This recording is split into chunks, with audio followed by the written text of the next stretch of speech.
Olá pessoal, hoje o Evangelho é João 2, versículos de 1 a 11. Esse Evangelho é muito conhecido nosso, afinal é Jesus que está em um casamento em Caná, as famosas bodas de Caná. Mas naquele episódio que nós encontramos Jesus, Maria e os discípulos participando de uma festa de casamento, teria tudo para ser um episódio normal, banal, da vida de Jesus, ordinário, se não fosse a intervenção de Maria, que observou que eles não tinham mais vinho. Jesus, no seu diálogo com Maria, fala coisas que para nós ficam meio incompreensíveis. Afinal, Maria diz que eles não têm mais vinho, e Jesus diz que tem a ver eu com isso, a minha hora ainda não chegou. E nós ficamos meio perdidos sem entender por que Jesus diz isso a Maria, a sua hora ainda não chegou. E o que ele tem a ver com isso. É claro que dali poderíamos dizer o diálogo termina, Jesus realmente não teria nada a ver com o fato que acabou o vinho, e a sua hora, a gente ficaria ali sem entender bem o que ele quer dizer com isso. A sua hora de começar a agir no mundo, a manifestar quem ele é. Mas Maria tinha outra ideia sobre isso.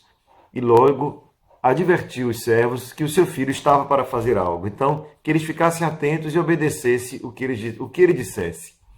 Exatamente como Maria imaginou, aconteceu. Jesus agiu e transformou água em vinho. E assim a abundância que havia se esgotado, porque o vinho acabou, não somente se transformou em uma quantidade ainda maior, mas uma qualidade ainda maior. Quando no final vemos o mestre Sala, seria o chefe do buffet, dizer ao noivo, olha, você serviu o vinho melhor por último, quando todo mundo serve primeiro, deixando que depois que todos beberam, que estamos mais ou menos embriagados, possa experimentar o vinho pior. Então ali temos uma história rápida. Não é? Jesus que converte água em vinho, um vinho que se torna um vinho melhor do que o que tinha antes, a abundância que retorna.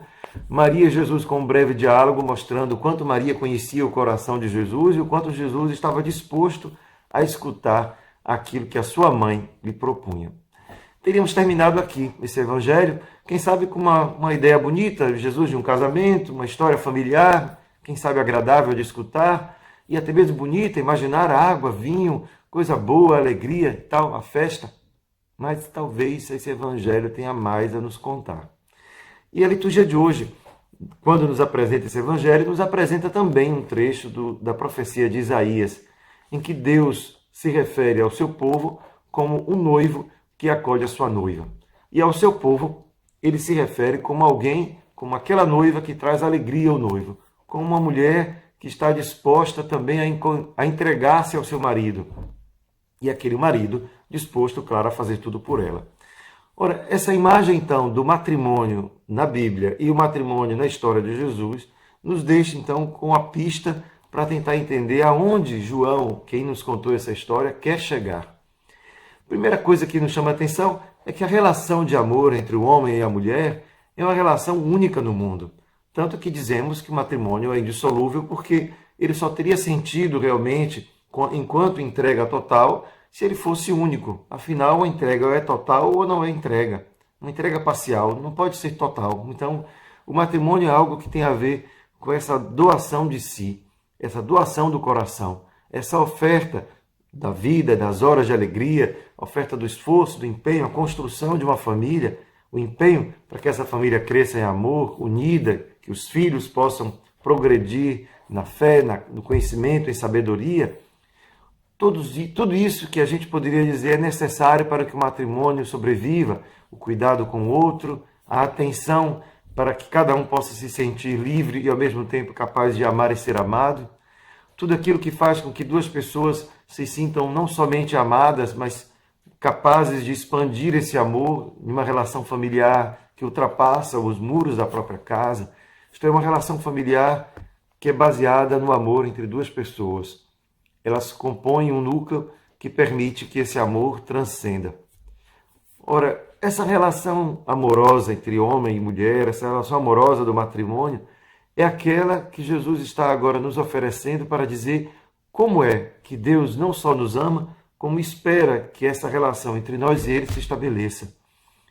Da mesma forma como para manter o matrimônio não é necessário apenas a fidelidade, mas a constância no amor, assim também Deus nos convida a viver essa constância no amor.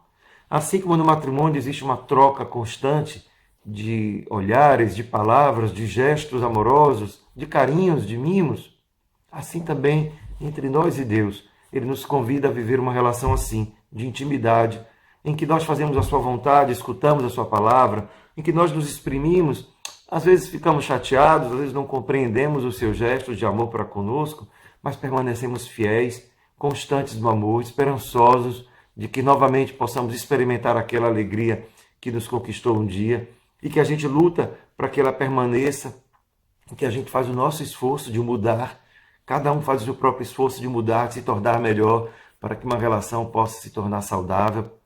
Vejam como tudo que pudermos estabelecer como critério de uma relação feliz no matrimônio, poderíamos muito bem aplicá-la à nossa relação com Deus. E é ali então que esse texto de João ganha sua força. Ele nos convida a também buscar em Deus uma relação assim, de troca, mas acima de tudo de entrega.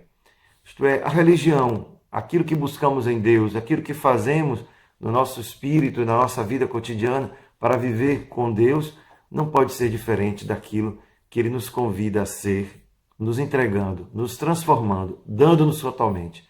Não se pode manter-se no casamento se não se entrega totalmente todos os dias. Não se pode ser fiel a Deus se essa entrega não é sincera, cotidiana, fiel, amorosa. Que Deus os abençoe. Um grande abraço.